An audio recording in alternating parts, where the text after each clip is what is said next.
the Retirement Café podcast was born out of trying to help just regular people in the street kind of make better decisions about their retirement. 180 odd episodes, 4.5 years of the podcast, coming up to 5 years.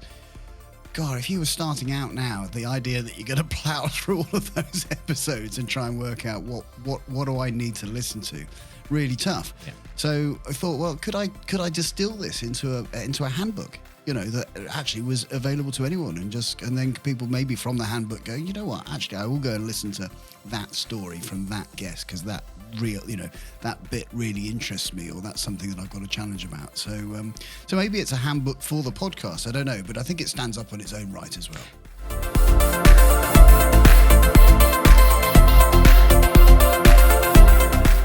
Well, for the first time, I think someone has taken a comprehensive view of the world ahead. You see, people like me can write about living longer, better, and aging and that sort of thing. Other people write about living and dying well.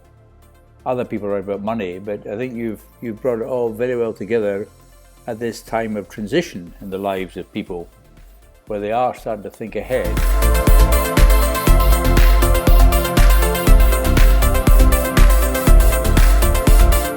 What I think is important about your book is it actually, I think an awful lot of retirement advice effectively suffers from quantification bias, which is it assumes it's a kind of wealth maximization problem.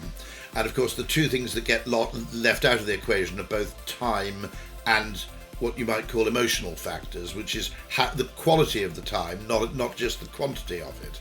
And I think the attempt to reduce it into a kind of equation and a very simple sort of optimization problem effectively misses out what's really important about the decision.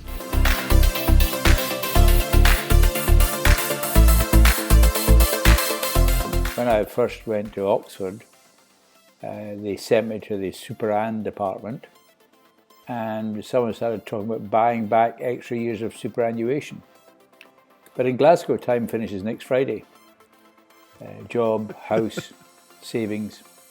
And this thing called the future is, I think a lot of it is constructed by pensions and retirement, which is very good. But we've not yet used it in the way that you've used it, in the way that I'm keen to use it, as a prompt or stimulus to say not only what's my income going to be in the next 30 years, but what is happening, what the hell is happening to me, and what can I do about it? So I think you've done a very good comprehensive book to reach people at a time when, for the first time since they were probably 15-year-old, they're looking to the future.